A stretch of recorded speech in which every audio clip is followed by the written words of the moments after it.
Dobrý večer. Dnes sa budeme rozprávať o paranormálnych javoch s nadšencom a zakladateľom hnutia Už sú tu, Adonisom Sabom. Adonis, dobrý večer. Adonis, dobrý večer. Adonis. Dobrý večer. Dobrý večer.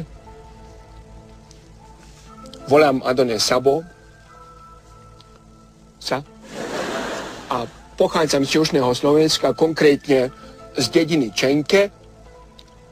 Pracujem v poľnohospodárskej branži, konkrétne na úseku G7. G7, to znie zaujímavo. Prečo G7? Prečo nie? V podstate, aby som to objasnil, keďže pracujem v poľnohospodárskej branži, konkrétne na poli pri spere poľnohospodárskych plodín rozmanitých, tento rok sú tu feferóny, červené tento rok, a ja som prišiel s návrhom a v podstate takým zlepšovákom, že pole som rozdelil na šachovnicu. Ja pracujem na G7. Tak, Adonis, to by bolo tak v skratke o tebe. Ja by som ale ešte rád doplnil niečo o svojich hoboch. O čom? Hoboch. Hobách. Koňach. Ja myslíš koníčkoch? Áno, presne, koňach. Aby ste mali celý ten môj portfóliovník plný, doplním, že rád zváram a zaváram. To je celé.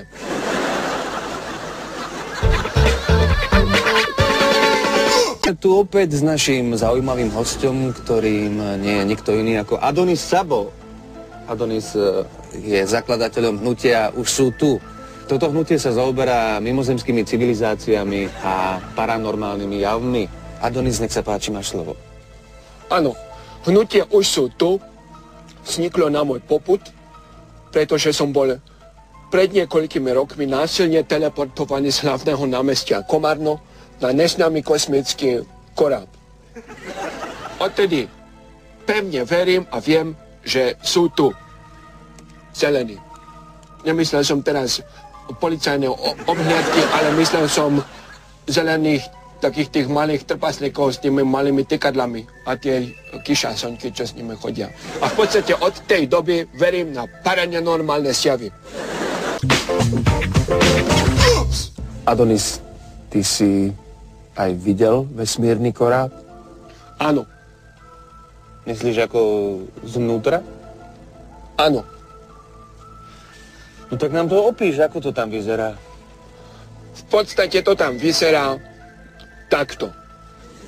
Normálna palubná doska, kormán, nejaké tie budíky, šaltpáka plus ručná a vpredu mali na spätnom zrkadle, ja si pamätám, taký zelený stromček. A strašne húčal motor, to si pamätám. No ja mám taký pocit, že si teraz práve opísal Škodovku 120 zvnútra. Je to možné? Moment. Áno. Aha, to som si pomýlil situáciu. Áno, to bolo u Šaniho v aute. To bolo po jednom šúre. Bol taký trochu namlátený.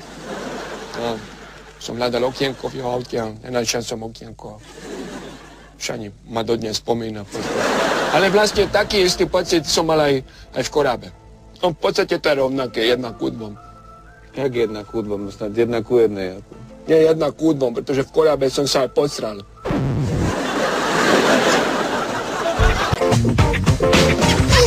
Adonis, ty tvrdíš, že mimozemšťania existujú a máš o tom aj nezvratné dôkazy. Áno, to je pravda. Ja som zdokumentoval svoj posledný kosmický let na korábe. O tejto situácii mám nezvratkový dôkaz, moderátor. Priniesol som ho sem k vám do štúdia a chcem vám a celému svetu prezentovať fotografiu, ktorá dokáže existenciu zelených. Konečne sa celý svet dozvie, ako to je. No, tak ja na tejto fotke naozaj nič nevidím konkrétne. Niekoľko škvrň, nedých, modrá. To je ten dôkaz, áno? Pochopiteľne, že nič nevidíš, máš to hore nohami. Ukáž to. Ale ani ja tam nič nevidím. Akože nevidíš. Toto je oko, hlava, krk, ústa, ruky, pohlavie. Fakt? Ale toto je pohlavie? Áno. A ako sa týmto rozmnožujú? O tom by som nerád diskutoval. V tejto relácii citlivá téma. Dám komentár. Adonis, teda, keď už máš také dobré vzťahy s mimozemskými civilizáciami, mňa zaujíma, ako s nimi komunikuješ. Maďarsky. Ty mi chceš povedať, že mimozemšťania vedia maďarsky? Áno. Plynato a spisovne.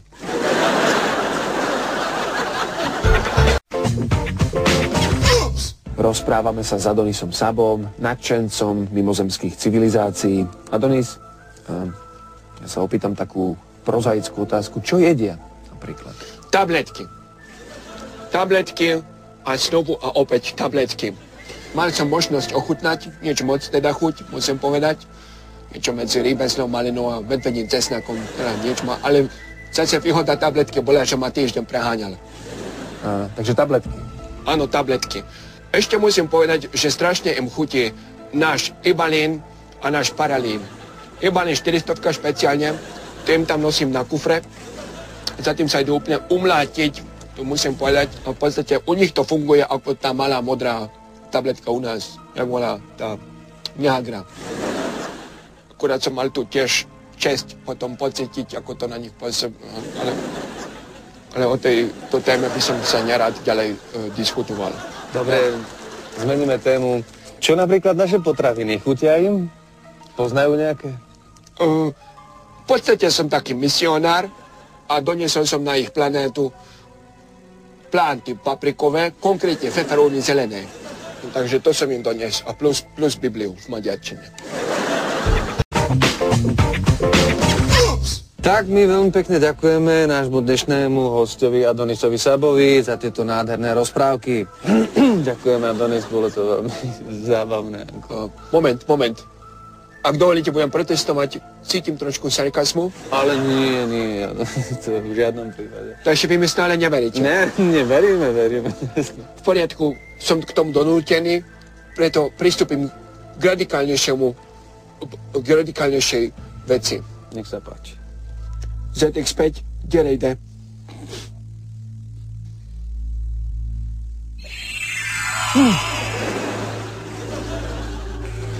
Sziasztok! Hol van? Igen?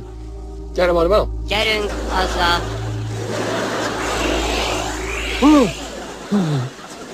Som vám hovoril, nikto neverí. Teraz mi konečne svet uverí.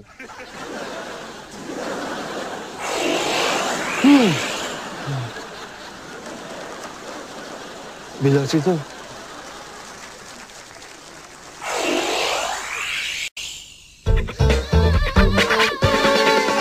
And now, rhythm!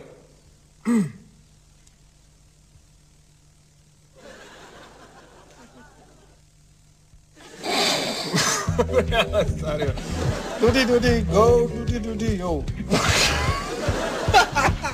Dobre.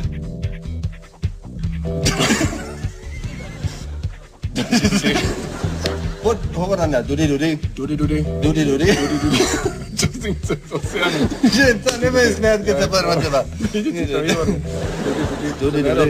Dudy.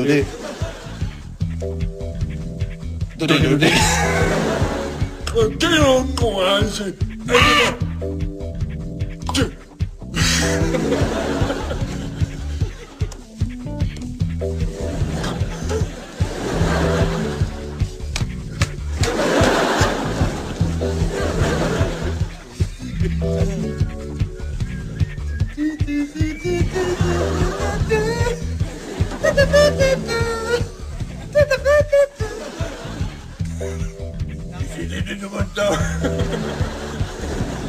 Adonis, a ty tvrdíš, že...